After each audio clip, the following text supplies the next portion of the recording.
Shalom. దేవుని పరిశుద్ధ నామానికి మహిమ కలుగును గాక. మన ప్రభువును రక్షకుడైన యేసుక్రీస్తు యెహోవా మెస్సీ నామములో ఆత్మీయులైన మీ అందరికీ నా హృదయపూర్వక వందనాలు, ఉదయకాలపు శుభాలు తెలియజేస్తున్నాను. ప్రభునందు ప్రియులారా, ఎలాగున్నారండి? అందరూ బాగున్నారు కదా? దేవుడు చూపిన తన కృపను బట్టి మనందరినీ క్షేమంగా ఉంచిన విధానాన్ని బట్టి దేవునికి కృతజ్ఞతాస్తుతులు చెల్లిస్తున్నాను. ప్రియులారా, ఈ వాక్యం ఉంచిన మీరందరూ కూడా ఈ యొక్క వాక్యము యూట్యూబ్లో షేర్ చేయబడుతుంది. మీరు దాన్ని లైక్ చేయండి, కామెంట్ చేయండి. ఒకవేళ మీరు ఈ వాక్యం ద్వారా ఆశీర్వదించబడితే దీనిని అనేక మందికి షేర్ చేసి వారికి కూడా ఈ వాక్యంను రుచి చూపించి ఈ యొక్క వాక్య పరిచర్యలో పాలి భాగస్తులై దేవుని దీవెనలు పొందాలని మిమ్మల్ని అందరినీ ప్రేమతో కోరుతున్నాను. మీకా గ్రంథము 6వ అధ్యాయము 6వ వచనంలో ఈ విధంగా వ్రాయబడి ఉంది: ఏమి తీసుకుని వచ్చి నేను యెహోవాను దర్శింతును, ఏమి తీసుకుని వచ్చి మహోన్నతుడైన దేవుని సన్నిధిని నమస్కారం చేతును, దహన బలులను ఏడాది దూడలను అర్పించి దర్శించునా.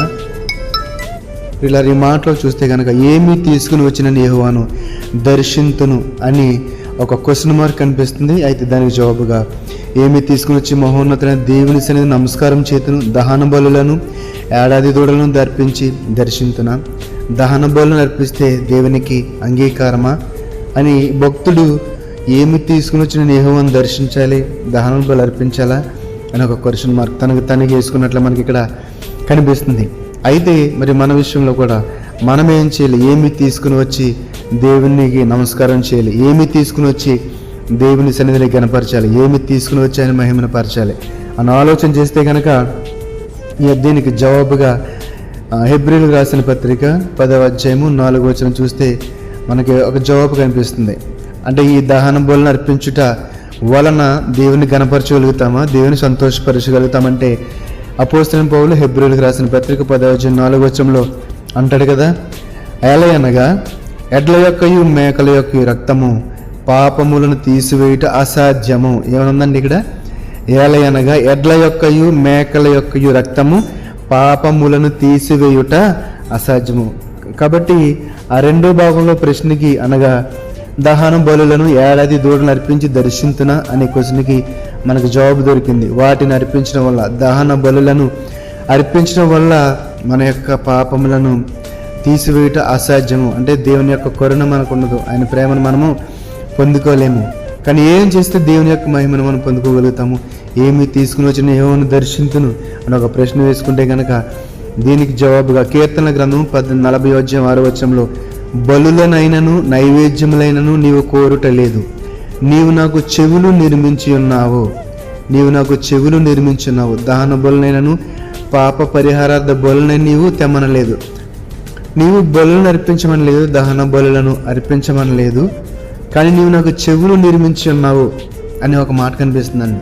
చెవుల ద్వారా ఏం జరుగుతుందండి? మన యొక్క శరీరంలో మాటలను వింటాము. ఇక్కడ ఇండైరెక్ట్గా పరిశుద్ధాత్మలు మనతో చెప్తున్న మాట ఏంటి తెలుసా?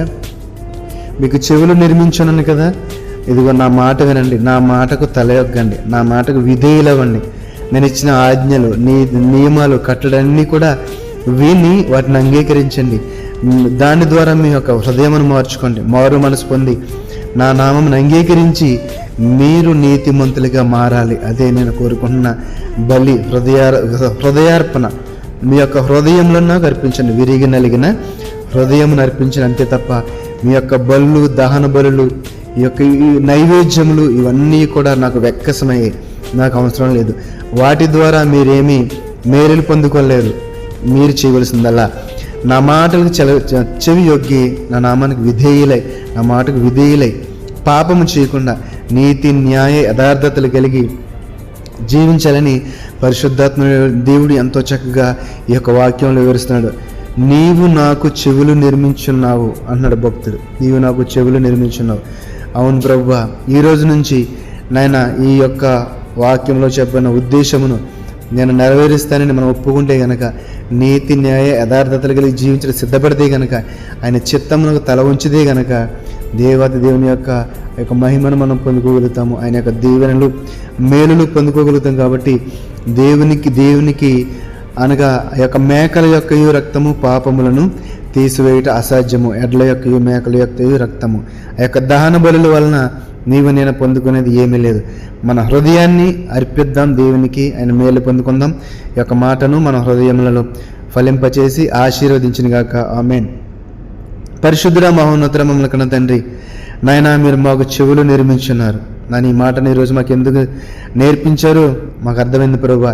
నీ మాట వినాలని, నీ మాటకు చెవి యొగ్గాలని, నీకు విధేయులం అవ్వాలని, నీ అధికారమును ఒప్పుకోవాలని, నీతి కలిగి జీవించాలని, నీ వాక్యమును వినుట ద్వారా నేను మారు మనసు పొంది నిన్ను అంగీకరించాలని మాకు నేర్పించారు. అవును ప్రభు, మేము మీ మాటకు తల యొగ్గిదండి ప్రభు, చెవి యొగ్గి విధేయులమై నీ యొక్క చిత్తమును నెరవేర్చే కృపను దయచేయమని, ఈ మాటలు వింటున్న బిడ్డలు ఎవరైతే అనారోగ్యంతో ఉన్నారో స్వస్థపరచమని, నాయన మారు మనసు రక్షణ దయచేసి నీ కృపలో భద్రపరిచి విలువైన వారంగా మార్చమని నజరేయుడైన యేషువా మెస్సీ నామములో ప్రార్థన అడిగి వేడుకొనుచున్నాము తండ్రి.